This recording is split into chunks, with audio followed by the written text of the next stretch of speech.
Good evening to all the delegates present here. Relax everybody. I'm the last speaker. So from last 5 hours, we are just listening. And my topic was given RTE. This topic was taken over by all the sessions, means every session has touched this. So already we know a lot. We have heard of, and discussed. I wish Mrs. Sami could have been here, because whatever I am taking these points here, main of the RTE, what it is all about, because maximum we know, so short, very quickly we go through, and the implications, because we are the where we are providing all this education and we are facing problems and challenges. The first introductory part says the Right of Children to Free and Compulsory Education Act, which came into being in 2010, but in schools probably because by April we have finished our admission time, and mainly from 2011 we have taken children. This new entitles every child in the age group of 6 to 14 to give elementary education in their neighborhood. The government has brought this act not only in, especially because the government has roped in all the private schools, and therefore its implications directly benefit the 1 crore children who don't go to schools at present. The main point I emphasize here, the cost that prevents a child from accessing school will be borne by the very, just see to it very carefully, the state government is going to borne, which shall have the responsibility of enrolling the child as well as ensuring attendance and completion of 8 years of schooling. How will it be possible? Suppose the child has taken admission in first standard and drops out somewhere in class 4, 5, anywhere. Who is going to be after them? Who is going to ensure that these children come to school? And mainly, you know, the area or the children we are taking from where the parents, or they are the first generation learner. Parents, they think children should start earning from 7th standard, because or whatever. But they should earn something. Obviously, once they are coming to a school, they are not actually taking all that advantage, that they are not earning member, but they will have to send to the school, and therefore it would be a great concern for all of us to make them continue for 8 years of schooling. No child shall be denied admission for want of documents. No child shall be turned away if the admission cycle in the school is over, and no child shall be asked to take an admission test. As my previous speaker also said, no admission test, it is depending upon the age. So the child who is 10 years of age to be given admission in class 5, who has never even picked up or knows how to hold a pen. So how do we take them, these children in class 5, 9 months time given, where the teachers are having extra time to guide or to make them, bring them up to class 4 years, which we are giving in 4 years.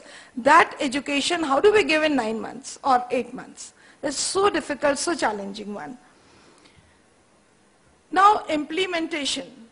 All private schools were roped in, and they shall be required to enroll children from weaker section, disadvantaged communities in their incoming class in extent of 25% of their enrollment by simple random selection.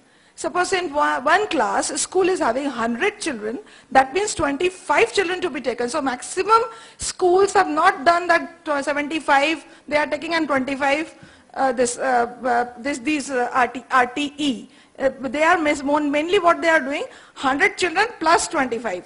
So 125 students. So from where the infrastructure and other things will come.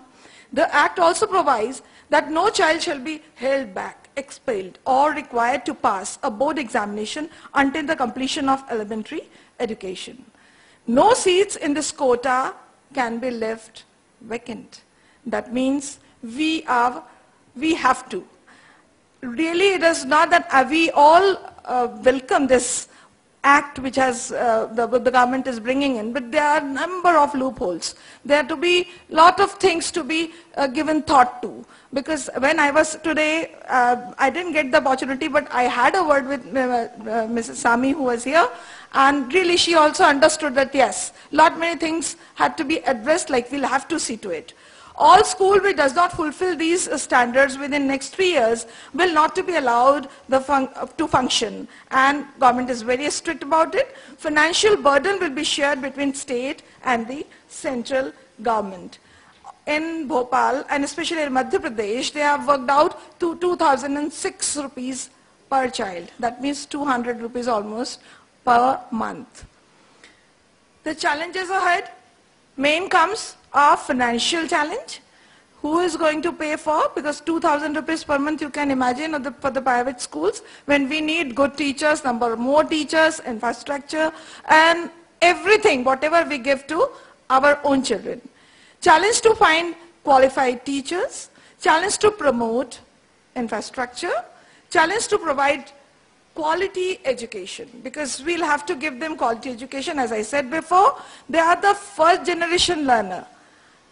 Whatever we do, whatever we are writing in the diaries, whatever we expect from our parents, nothing is going to be addressed because we are not going to support from how we are going to do it. Challenge to enforce 25% quota for weaker section. And here another point comes, that is a barrier for orphans, because they are saying no need to ask for the documents. And obviously when the orphans come, there is no documents with them. How do we go with? Responsibility for state government under RTE Act, as it was already said, so I'm not going to elaborate it because these are the main points, the infrastructure and other things, which already other people have already spoken. My say here is, because a lot of criticism is also going on, and here the important one is that the quality of education provided by the government system remains a question. Government is also having their 80%, mainly the data for Madhya Pradesh given by Dr. Ahmed, and that was really very well said, that the 80% schools are of the primary sectors, the primary schools are there. But the government should have taken opportunity to develop the standard of those schools. Instead, they are simply putting it to the private schools, and all those schools means 1,24,000 school, whatever they are having, they are not thinking of their standard to raise. I'm talking here about the public-private partnership. In order to address these quality issues, the Act has provision to compensate private schools for admission of children under 25% quota, which has been prepared to school vouchers, whereby parents may send their children in any school, private or public. Corporate partnership with private sector is usually seen in the source of funding only by infrastructure development to meet shortage of teachers. The private sector can be encouraged, sign PPP, and state-owned municipal schools. The government can reimburse corporate organization cost of running these schools. That way, we can definitely go through and we can face all these problems. Because, people are, if we talk to the government, they are not listening to, but here I am bringing this captions, the paper cuttings, because it has appeared a day just on Sunday, Daily Times of India Saturday issue. Convince schools to move education department for reimbursement. For last 2 years, we all are giving, and about 4,500 students were given, not a single penny given by the government. Lot of other activities are there, and she says that already we have dispersed, but no one, in Bhopal especially, we didn't get any amount from anywhere. So the machinery already, it is 2 years over. So now 2013, 14, 15, how many years will go on, and how do we go to get this money? Why should we waste our time with this? They should have some concrete policy or system from where this reimbursement can be made. Main concern raised in RTE implementation, the lack of awareness for the community level. although these has been some improvement in the student access, but you know the large amount of students is still out of schooling because of, I told you that maximum parents, they feel that they should earn, and therefore they are not, still they are not bringing to their schools. There is limited focus on quality aspects. The norms largely relate to input requirement for schools and not to outcome. That means the children, those who were given admission, after 8 years when they are coming out, do they know the proper calculation in mathematics or the language? No one is concerned. So it is a micro level evaluation, or the education system, they should see how the monitoring also is required, because once they are coming out after 8 years and they do not know anything, and we cannot detain them, will have to pass. So has no meaning. They will not be getting any job, anything they cannot do even after giving their 8 years. There is there is an adequate number of trained teachers who are equipped to provide quality education. That teachers problem exists everywhere, whether it is the government schools or the private. Even in our schools also we do face teachers. Teachers and the trained teachers is really a great crisis. A very important point, because this point was taken by my own experience, authentication of genuine BPL card holder. Because that the BPL card holder will then coming, and very genuine card shown, has taken registration done, and when he went, I was informed that the gentleman has come in his Maruti Alto. So what is meaning of BPL card, and actually who are getting benefit of this act, who is going to, this is, who is going to see to it? Because our work is to see the card or authentic their documents what they are giving. We cannot go inside. So how, from where they are getting this, and how these people are coming and asking for the admissions. The final, another thing is private schools not having the classes, private schools not having primary classes. What they are going to, from where they will get these students? Are they exempted?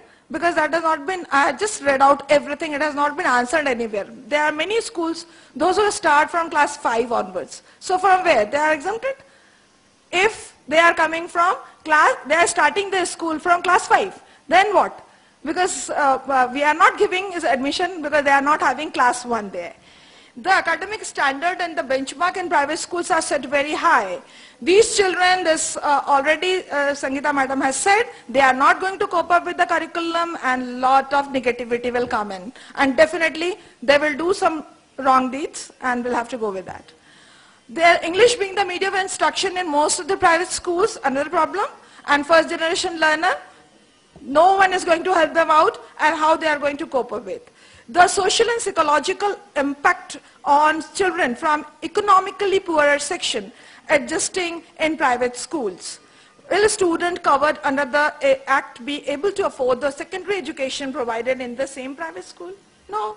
After 8th standard, where they are going to go? Means definitely they are not having way out, where to go. And even before 8th, I believe, because it is very early to say, we are only having 2 years have gone, and we never know that after 8 years what going to be. So, but definitely we can think of, because of seeing these children, how they are coming and what their parents are. So they may not complete their 8 years too, and they may drop out. The conclusion comes now that the grassroots level realization of the intent of the historic, we all welcome, we are ready to, but government has to think, and the country, definitely the students, the children are our asset.